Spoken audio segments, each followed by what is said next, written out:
hello la team, j'espère que vous allez bien. Hello Cricket, Brielle, Jody, Bénédicte. J'espère que vous allez bien, que vous avez passé une bonne journée. On se retrouve pour un nouveau live. Moi, je suis très contente de vous voir là. Il y a des personnes que je reconnais là qui sont connectées, ils se connectent depuis lundi, donc c'est cool.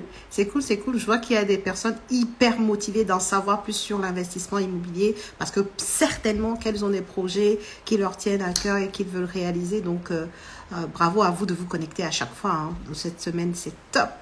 On se retrouve pour un nouveau live aujourd'hui. Et aujourd'hui, on va parler de 5 bonnes raisons d'acheter des biens avec travaux. Je sais, les travaux, c'est un sujet qui fait peur lorsqu'on parle de travaux. Ah, il n'y a plus personne ou il n'y a plus grand monde. Et pourtant, il y a des avantages à acheter des biens avec travaux. Donc, on va en parler aujourd'hui. Et on parlera également du cas des passoires thermiques qui est vraiment une actualité. Ok, je vous laisse vous connecter. Et du coup, la team, ceux qui sont déjà là, s'il vous plaît, est-ce que vous pouvez me dire si vous me voyez bien et si vous m'entendez bien, s'il vous plaît. Hello, il y a Bénédicte qui dit hello. Donc, ok, je suppose que tu m'entends. Du coup, donc ça, c'est top. Hello de Awa aussi. Donc, Awa, elle m'entend bien. Dites-moi dans le chat si vous m'entendez bien parce que j'ai des écouteurs. Et si vous me voyez bien, s'il n'y a pas de bruit, j'ai mis le ventilo pour pas mourir de chaud là. Dites-moi si ça fait trop de bruit ou pas. Si tout est bon pour la partie technique, comme ça après on va pouvoir démarrer. Yeah. Oui, ok. Ok, super. Bon, avant de démarrer le live, la team, 2 choses importantes. Oui, on vous entend. Ok, super. Merci Bénédicte. 2 choses importantes. La première, si vous avez des questions, parce que c'est normal que vous en ayez, hein, on parle d'immobilier, peut-être qu'il y a des choses que tu ne vas pas comprendre. Si tu as des questions, mets-les dans la boîte à questions. Comme ça, après, je pourrais juste cliquer dessus et prendre les questions et y répondre directement sans avoir besoin de les rechercher dans le chat. Et la deuxième chose, ici, on fait des lives interactifs. Donc, si ce que je dis t'intéresse, tu mets des feux, des likes, des commentaires. Enfin, voilà. On est là pour partager, pour passer un très bon moment. On en a normalement pour 45 minutes si on est efficace. Et après, on continue le reste de notre soirée au calme et on aura encore grandi en connaissance. C'est aussi ça. Donc, je vois qu'il y en a qui s'appliquent déjà. Je vois des cœurs passer. Donc, c'est super. Elle est premier de la classe ici, on dirait. C'est super. Donc, n'hésitez pas à être dans l'interaction avec moi et c'est comme ça que le live sera vivant. On va passer un très bon moment ensemble, même si on va parler de sujets importants et sérieux. Donc, sans plus tarder, pour tenir les délais, n'est-ce pas, pour tenir le timing, comme ça, après, tu vas pouvoir passer ta soirée tranquille. On va démarrer tout de suite. Aujourd'hui, moi, j'ai 5 bonnes raisons pour toi de te dire, si tu t'intéresses à l'investissement immobilier, eh bien, ça serait pas mal que tu t'intéresses aux biens avec travaux. Que ce soit un appartement que tu achètes, que ce soit une maison, que ce soit un immeuble de rapport, c'est intéressant d'avoir un peu de travaux. Et la première raison qui me pousse à le dire, déjà, sache que moi, personnellement, tout ce que j'ai acheté jusqu'aujourd'hui, il n'y a aucun bien qui a été sans aucun travaux parfait du début à la fin. Non, tous mes biens comportent un peu d'amélioration.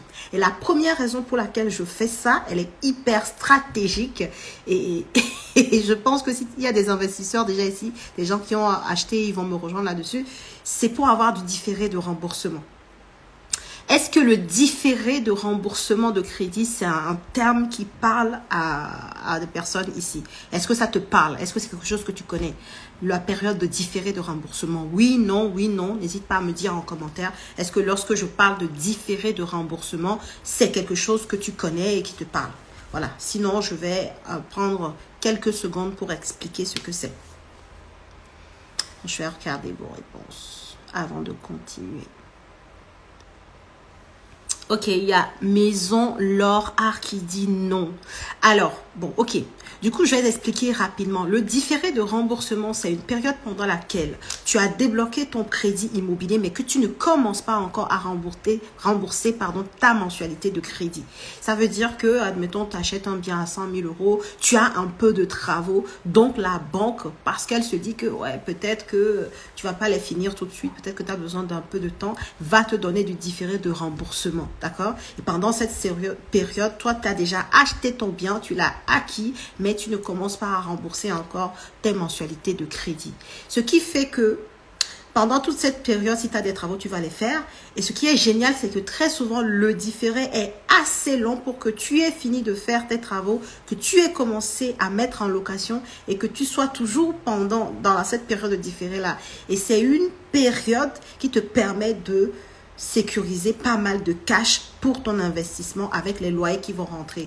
Si tu as 2000 € de loyer qui rentrent, mais que tu ne payes pas encore la mensualité de crédit, eh ben, tout de suite, tu vas voir que tous les mois, tu vas pouvoir mettre beaucoup de sous de côté par rapport à ces loyers qui vont rentrer. Et c'est aussi ça qui permet, par exemple, aujourd'hui, où beaucoup de banques demandent de mettre un peu d'apport, eh ben, tu peux mettre 10 000 € d'apport et je peux te garantir que si tu as une bonne période de différé de remboursement, eh ben, cet apport que tu as mis dans ce projet, tu le récupères pendant cette période de différé de remboursement. Maintenant, la condition sur le différé de remboursement, la plupart du temps, c'est d'avoir un peu de travaux dans ton bien. Donc ça, c'est important en fait. C'est un des critères pour avoir du différé de remboursement, d'avoir des travaux sur le bien que tu comptes acheter. Maintenant, je vais nuancer. Quand on dit d'avoir des travaux, ça ne veut pas forcément dire qu'il faut que ce soit des gros travaux, qu'il faut que ce soit des travaux à plus de 100 000 €. Enfin, non. Hein. Moi, j'ai un de mes biens, par exemple, que j'ai acheté et qui était totalement loué, mais j'avais 15 000 € de travaux à faire là-dessus. Et ça a suffi pour avoir 3 ans de différé de remboursement. 3 ans. 3 ans. 3 ans.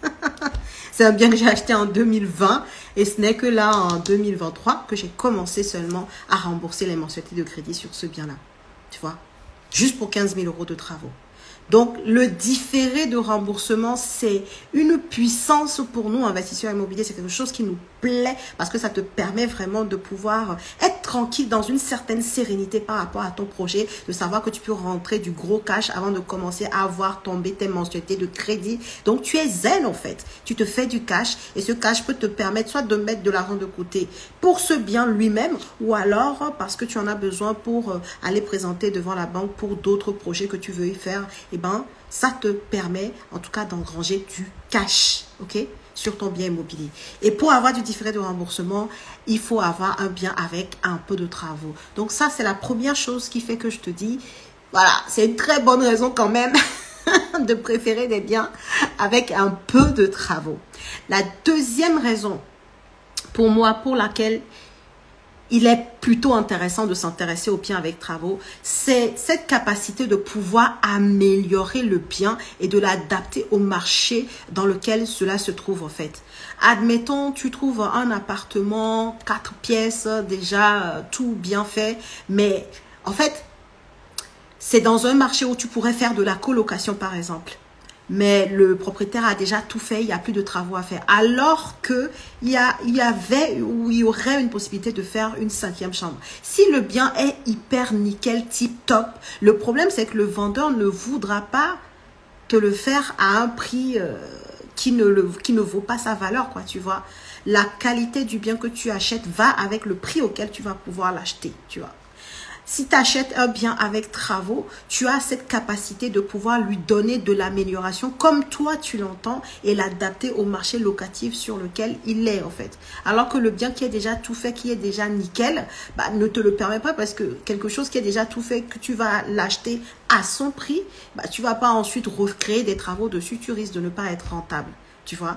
Donc, avoir des biens avec travaux, ça te donne la possibilité de vraiment mettre ta créativité en œuvre et aussi sonder les opportunités qu'il y a sur les pièces, sur le secteur géographique du bien et adapter ton amélioration, ta rénovation simple ou complète en fonction de cet environnement-là pour que le bien te soit hyper rentable, tu vois. Donc ça, c'est la deuxième raison pour moi pour laquelle il faut investir dans les biens avec travaux. Je vois, il y a une question, je vais regarder vite fait. Accompagnez-vous des gens dans l'acquisition de leur premier bien? Oui, ça c'est mon quotidien pour le coup, Rosemary. Hein. Ça c'est mon quotidien. Si tu regardes un peu mes stories, tu verras, j'accompagne beaucoup de personnes qui sont débutantes dans l'investissement immobilier. Ouais. Donc n'hésite pas à nous envoyer un message en privé et on te répondra. Alors ensuite, D'ailleurs, ouais, je fais une parenthèse. Hein. Si comme Rosemary, tu as des questions lors de ce live, fais comme elle l'a mis dans la boîte à questions. Et du coup, ça a été très simple. J'ai cliqué dessus et j'ai répondu à sa question de suite, quoi. Voilà, n'hésite pas à mettre les questions dans la boîte à questions. Comme ça me permettra ensuite de pouvoir les piocher et d'y répondre, ok? Et je suis sûre de ne pas passer à côté. Alors que dans le chat, vu que ça défile, oh my God, il y a moyen que j'oublie. Ok, donc je reviens sur le sujet qui nous concerne. Donc j'ai dit, deuxième bonne raison, c'est la faculté de pouvoir améliorer le bien, de disposer du bien. Il a des travaux à faire. Bon, bah voilà, ça va pas être difficile de casser peut-être une pièce, de casser une cloison pour en remettre une autre ou pour l'élargir. Voilà, tu vas pouvoir améliorer le bien et tu vas pouvoir l'aménager en fonction du secteur dans lequel le bien se trouve et du marché locatif que tu veux toucher. Ok. Troisième bonne raison de choisir des biens avec travaux, bah, j'ai commencé à le dire un peu, c'est par rapport à son prix. Un bien avec travaux, c'est un bien qui a un point négatif, on va dire. Et si tu as un bien qui a un point négatif, tu vas pouvoir négocier le prix du bien. De base même, un bien avec travaux est de facto moins cher. C'est-à-dire quand tu vas voir des annonces sur les sites internet comme Le Bon Coin, Se Loger, Bien Ici, PAP, tout ça, un bien avec travaux sera présenté moins cher qu'un bien qui n'a aucun travaux. Ça, c'est déjà de 1. Et maintenant, la deuxième chose, tu as encore la possibilité de pouvoir négocier le prix de ton bien. Et donc, tu vas te retrouver à acheter très souvent un bien en dessous du prix de son marché parce qu'il y a beaucoup de personnes qui, peut-être comme toi hier, n'aiment pas les travaux, en fait. Et ce qui fait que sur certains biens avec travaux, bah, tu as moins de concurrence. Donc, si même le vendeur le place à un prix moins cher que le prix auquel il pourrait le vendre si le bien n'avait pas de travaux, tu as encore la possibilité de négocier le prix du bien. Et quand tu négocies le prix du bien, ça veut dire que tu négocies un prix au mètre carré. Et la plupart du temps, les biens avec travaux, ce sont ces biens-là qui te permettent de faire d'excellentes affaires, d'acheter des biens à des prix au mètre carré moins chers que le prix au mètre carré du secteur. Et ça fait partie des bases de ta rentabilité. Plus tu achètes un bien à un prix au mètre carré moindre, meilleure sera ta rentabilité. Parce que les loyers, eux, ne changent pas. Si le loyer d'un T2 dans ce secteur, c'est 800 €, le loyer ne va pas changer. Si tu achètes le bien avec travaux, tu l'achètes à un prix au mètre carré bien moindre que le prix du secteur. Tu fais un peu de travaux pour améliorer le bien. Tu le mets en location, ça sera toujours 800 €. Mais entre-temps, le fait qu'il y avait cet inconvénient d'avoir un peu de travaux, inconvénient entre guillemets, hein, pour ceux qui ne s'y connaissent pas. Mais pour nous, c'est très bien d'avoir un peu de travaux. Tu l'améliores, tu l'achètes moins cher parce qu'il y a ces travaux-là, tu l'améliores, tu maîtrises les coûts de ta rénovation évidemment, et ensuite tu le mets en location et tu gagnes plus de cash. Ça, c'est très puissant. Avoir des biens avec travaux, c'est l'une des stratégies qui te permettent de négocier à fond le prix du bien et d'être certain, la plupart du temps, de faire une bonne affaire en termes d'achat au prix au mètre carré. Ok? Est-ce que jusqu'ici, c'est clair pour vous? Je regarde s'il y a des questions liées aux différentes raisons que je viens de nommer. Comme ça, on les traite avant de continuer. Combien de temps de CDI faut-il pour... Ok, d'accord, ça n'a pas de rapport avec ce que je dis, donc je vais y répondre après. En prenant des biens avec travaux, ah oui, ça c'est bon. En prenant des biens avec travaux, on peut nous-mêmes augmenter la valeur du bien grâce au... Bah voilà, super, c'est ça, exactement. En prenant des biens avec travaux, ça rejoint le point 2, la raison 2 que je disais. Tu peux en fait avoir cette facilité de pouvoir améliorer le bien en fait. Parce qu'il y a des travaux à faire, donc si tu casses un mur, bon c'est normal quoi, de toute manière il y a des travaux à faire.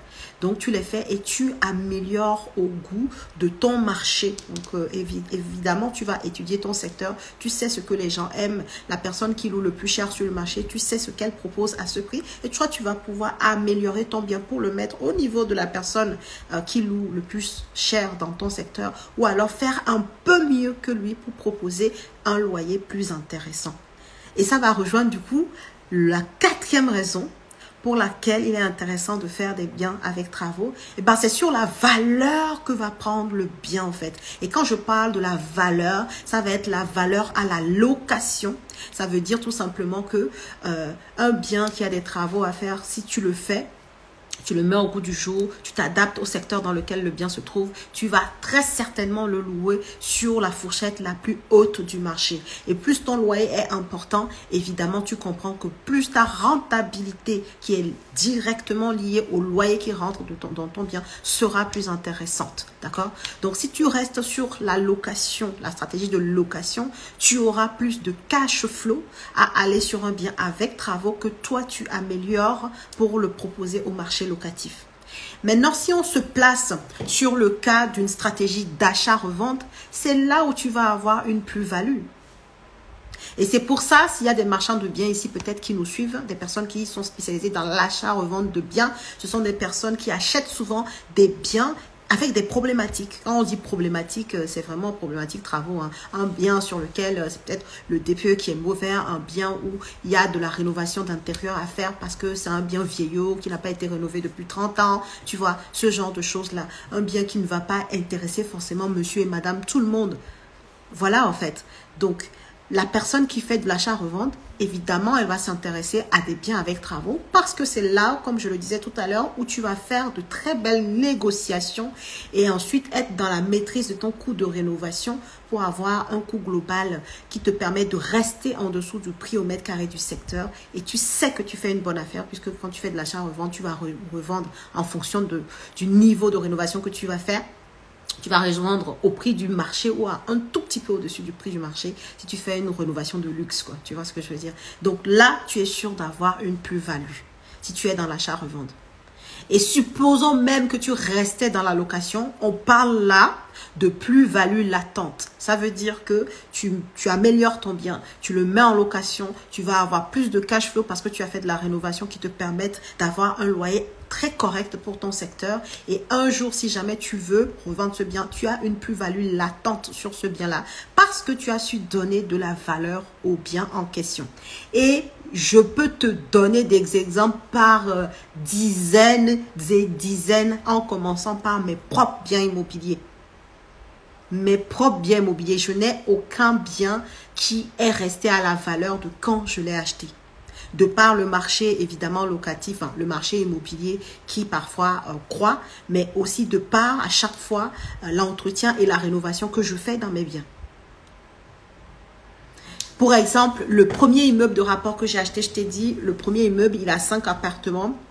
Il y avait des travaux à faire dans tous les appartements. J'en ai eu pour à peu près 55 000 euros. J'ai acheté le bien à 155 000 euros. Donc, ça fait au total 210 000 euros, si tu suis. Et quand l'année d'après, j'avais besoin de fournir une attestation de valeur par rapport à ce bien, parce que je voulais faire l'acquisition de mon 3e immeuble de rapport, eh bien, la valorisation que j'ai eue était de 250 000 euros. 250 000 euros.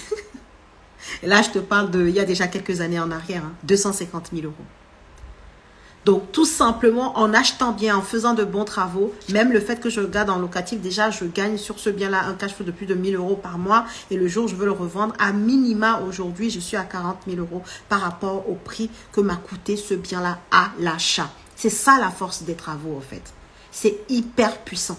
Si tu fais partie des investisseurs qui veulent pas seulement du patrimoine, mais qui veulent s'enrichir, vraiment avoir des biens qui se valorisent et des biens qui crachent du cash. Oui, il y a l'optimisation de l'exploitation du bien, mais surtout, en fait, la bonne affaire se passe à l'achat, en fait. C'est à l'achat que tu vas décider du type de bien que tu achètes. C'est à l'achat que tu vas voir le prix au mètre carré que tu achètes. Et plus tu vas bien acheter à l'achat, plus tu auras de bons résultats, de bonnes rentabilités, de bonnes plus-values. La bonne affaire, garde bien cette phrase, la bonne affaire se fait à l'achat. Tout ce qu'on fait après, c'est de l'optimisation, mais il faut être sûr de ce que tu achètes. Et très souvent, les biens avec travaux, si tu es bon, tu feras une bonne affaire. Ok, alors je regarde, hein, je vois ça défile et tout. Hello à tous ceux qui nous rejoignent. On fait un live IMO toute cette semaine, du lundi au vendredi. On se retrouve soit le midi, soit le soir en fonction de mon calendrier. Mais je mets tout ça en story ou dans le canal Telegram pour parler immobilier, pour parler d'investissement et on aborde une thématique différente chaque fois. Et ce soir, on aborde les 5 raisons pour lesquelles il est intéressant d'acheter des biens avec travaux. Donc, on a déjà parlé des 4 premières raisons, il me semble. Et on va continuer, mais je vois qu'il y a des questions. Juste, je les lis. En fait, s'il y a un rapport avec ce que je viens de dire, comme ça, j'y réponds de suite. Ok. Bon, ok. Je vais y répondre dans quelques minutes. Hein. Ok. Ça me permet d'enchaîner avec le 5e point. Comme ça, on les aura abordés. Il y a un point bonus également. Oh là là. Le point bonus, c'est mon préféré. Je vais t'expliquer pourquoi après. Quand je vais te le dire, je vais t'expliquer pourquoi c'est mon préféré. Franchement, j'adore. Et je fais attention à ce point bonus que je te dirai à chaque fois que j'investis dans l'immobilier. Mais à chaque fois, c'est important pour moi.